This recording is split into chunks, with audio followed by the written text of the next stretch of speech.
Hey everybody, welcome to the House of Fi. Today we are going to be doing a head-to-head matchup against Fidelity and Vanguard to find out where they each stack up and where you might want to put your money.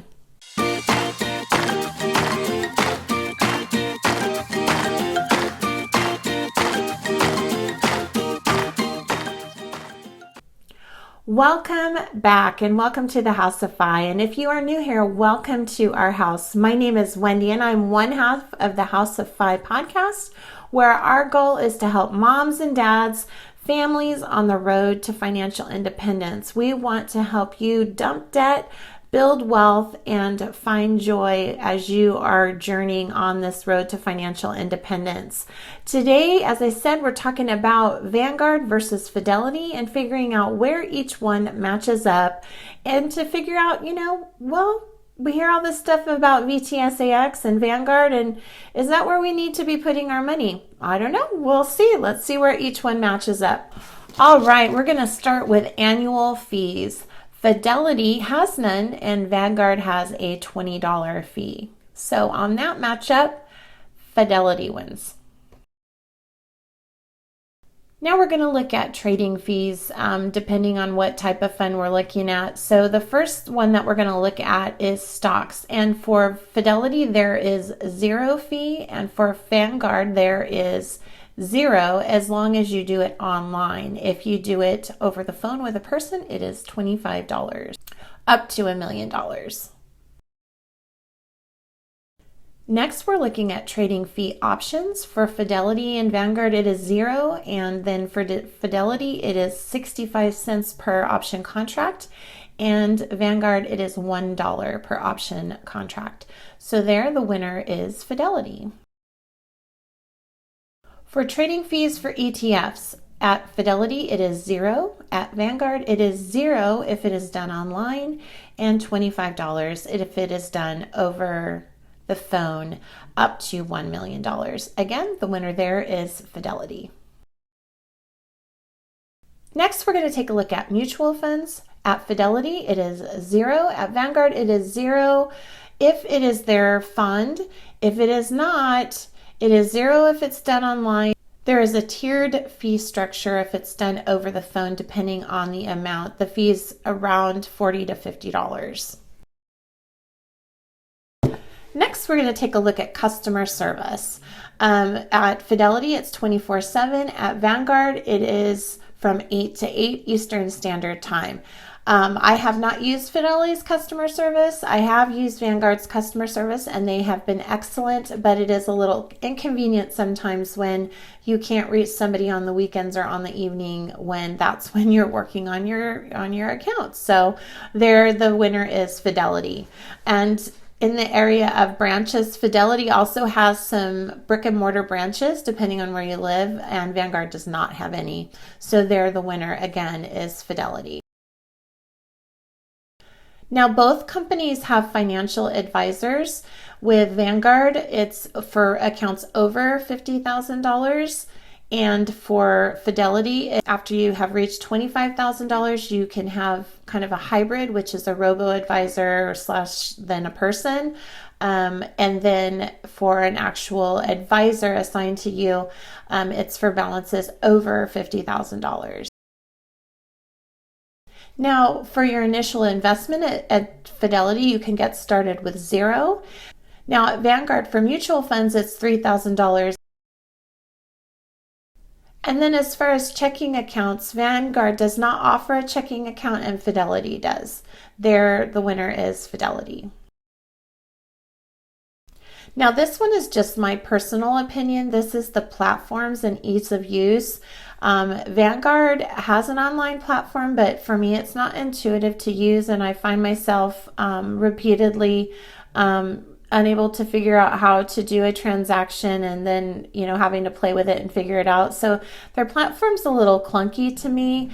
Fidelity's has really good reviews for their platform and ease of use, as well as their mobile app ease of use. The final thing that we're going to talk about is performance. And the funds that we're going to be talking about are the Vanguard Total Market Index Fund Admiral shares. That's the name for VTSAX. And then as far as Fidelity, we're going to be talking about Zero Total Market Index Fund. And we're going to be looking at 1 year, 3 year, and 10 years. For 1 year, Fidelity's return was 28.78, which is ridiculously good. Now, Vanguard's was still good, but it was there is quite a bit of disparity here on this one. Vanguard's 1 year return for the VTSAX was 20.36. So still phenomenal, but 8% difference between Fidelity, which is a big difference. Now, looking at 3 years, they're more neck and neck. At Fidelity, it was 13.26, and at Vanguard, it was 11.8. So still close, but the winner again is Fidelity there. Now, if we go out 10 years, it's even closer. For Fidelity, the 10-year return was 12.03, and at Vanguard, it was 13.97. So there, Vanguard's wins on the 10-year return, and that's really what we're looking at.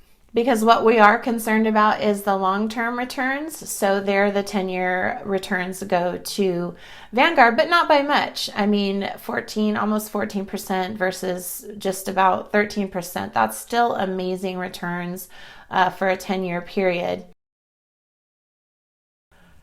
All right, guys, I hope you find this information as helpful. Just two things real quick. If you're a beginner, I would highly recommend the book, The Simple Path to Wealth. I know for me, it changed my life. It was written by J.L. Collins, and it's just incredible. He wrote it for his daughter. It's just very straightforward, and it's an easy read. You can get it on Kindle too. So I'll link my affiliate link down below. If you do purchase it, I get a small amount to help support this video and my YouTube channel. And if you want to stick around and hear what has been happening in the Maze House as far as our no spend challenge, we'll see you in about 2 and 2. All right, everybody. I hope you're having a great week. It is Friday in the Maze House. It is a minimum day for the kids, so we are going super casual today. We're going to have Pizza Friday tonight, but we're on this no spend challenge. So our Pizza Friday this week, we're going to do pita pizzas. So I've bought the pita bread. We're going to do spaghetti sauce for the sauce and cheese, and the kids can add what they want. The grown-ups will get to make theirs yummy with vegetables and those sorts of things that the kids don't want to have anything to do with. But I wanted to update everybody on the no spend challenge. How's it going in the Maze household? And here are my sheets. So as you can see, I have done pretty good except for 1, 2, 3 days where I fell off the wagon. We'll talk about that more in a second. We're going to do this challenge again in March. So if you want the printables for that, you can, I'll put the link down below for our newsletter. Just sign up for our newsletter and you'll get access to these printables as well as a bunch of other ones. So for my no spend month, the things that I wanted to focus on were not getting fountain sodas every day because I love Diet Pepsi. It's my kryptonite. Also doing better at meal planning. I do meal plan for Monday through Friday, but weekends I was kind of loosey-goosey about, which resulted in spending extra money. So I wanted to make sure that when I meal planned, I did the weekends as well. Also not shopping other than Mondays for groceries. If we run out of something, just not buying it until we get to the next Monday. That helps me with impulse buys and blowing our grocery budget. And then the final thing that I wanted to focus on was not purchasing Amazon books, because that is also one of my kryptonites. And so what I did to kind of curb that was I got the free trial for Kindle, and that's worked really, really well. However, there were some areas of concern, and that was the 3 days where I did not do well on the challenge. And also with the sheets, you have weekly trackers of, what did I do well? What did I do well? What did I need to work on? And the common denominator for my days where I wasn't doing well was eating out by myself. And whether it was I was in traffic after a doctor's appointment and stressed out, or I was running errands and by myself, and so I got something. So I really think what I need to do is kind of look at what's going on there. Is this something that maybe I should include in the budget so I have those moments where I can go out by myself? Is it something I just need to stop doing? Or is it something that maybe I can replace with something else that would give me just as much satisfaction? So it was fairly eye-opening as to what's going on. And that's, kind of the point of doing these challenges, is to figure out, okay, what am I spending money on and why? And what am I going to do about it? So like I said, we're going to do this challenge again in March. I'll be promoting it again pretty soon. And if you want to join us, please do. And then join our private Facebook group so we can support each other and share our progress. All right, guys, I'd love it if you subscribe to our channel down right there in that corner. Might be over there, I'm not sure.